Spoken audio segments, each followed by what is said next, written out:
Alors comme ça, la dépression n'est pas une maladie. Eh ben c'est ce qu'on va voir. Vous avez vu comme il est beau mon décor?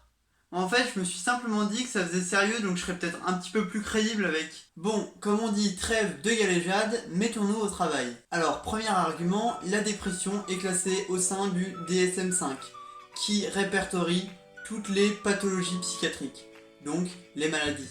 Deuxième argument, qui soigne la dépression? Les psychologues et les psychiatres. Qui sont des psychiatres? Des médecins.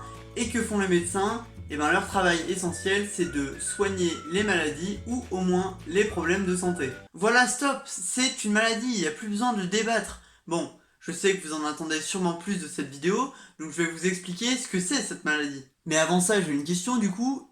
Il faut quoi pour que vous la considériez comme une maladie? Évidemment, une cause biologique. Ouais, le psychologique, c'est des conneries, c'est du cinéma. Bon, ce complotiste du dimanche, vous l'avez déjà entendu un paquet de fois, et vous savez très bien que c'est complètement faux et que ça m'énerve, mais je m'attaquerai à ça peut-être une autre fois, c'est pas le sujet aujourd'hui. Je vous dis juste que, contrairement à ce que pensent tous ces complotistes, la psychologie est une science, elle, contrairement d'ailleurs aux pseudosciences que sont l'astrologie ou la scientologie par exemple, qui sont parfois encore plus respectées que la noble science qu'est la psychologie. Mais bon, vous attendez une cause biologique, je vais vous donner une cause biologique. Et en effet, on a à ce jour plusieurs observations qui attestent d'une différence physiologique entre une personne dite lambda et une personne atteinte de dépression. Il existe plusieurs théories et plusieurs observations, mais la plus répandue est la cause monoaminergique. Bah oui, si vous voulez une cause biologique, il va falloir être capable d'accepter ce genre de mots, hein. Bon, malgré tout c'est un peu complexe, j'en conviens, donc je vais essayer de simplifier tout ça pour les moins scientifiques d'entre vous. Bon, vous le savez sans doute, mais les messages au sein de notre cerveau sont transmis par des neurones. Et les neurones communiquent entre eux par des synapses. Deuxième mot compliqué, une synapse c'est juste un écart d'un neurone à un autre. Et dans ces synapses se sont libérés des neurotransmetteurs. Et c'est justement ces neurotransmetteurs qui s'assurent de la bonne transmission du message d'un neurone à un autre. Parmi la petite trentaine de neurotransmetteurs identifiés actuellement, 3 ont été avérés comme ayant un rapport direct avec la dépression. Sérotonine, dopamine et noradrénaline. On observe donc chez les patients dépressifs un déséquilibre au niveau de ces neurotransmetteurs-là. On sait aujourd'hui que le manque de sérotonine peut entraîner par exemple de l'anxiété et des obsessions, le manque de noradrénaline, une baisse de l'attention et de l'intérêt pour la vie, et enfin le manque de dopamine, une baisse de motivation et le plaisir. Donc, vous l'attendiez, la voilà la cause biologique. Ah oui, et aussi, je parle à ceux qui disent que c'est du cinoche. Pourquoi on donne des médicaments à des faux malades dans ce cas-là? Ouais, les antidépresseurs c'est placebo, c'est la connerie. Alors non, ce n'est pas placebo. Et ensuite, te rends-tu compte que tu remets en question des années et des années de recherche par des spécialistes, alors que très souvent, tu n'as pas lu un seul bouquin de psychologie? Bon, et enfin, si vous n'êtes pas convaincu que ce n'est pas placebo, je vais vous expliquer tout ça. Ils ont un réel rôle, et il est assez complexe. Vous vous souvenez de la synapse? Un neurone là et un neurone là.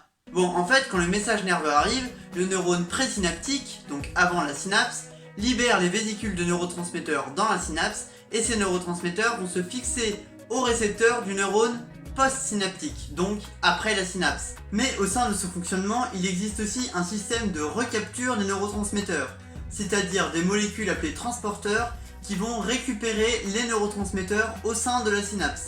Seulement parfois, ça dysfonctionne un peu. Oui, en fait, ce système de recapture va être un peu trop efficace et surtout trop rapide.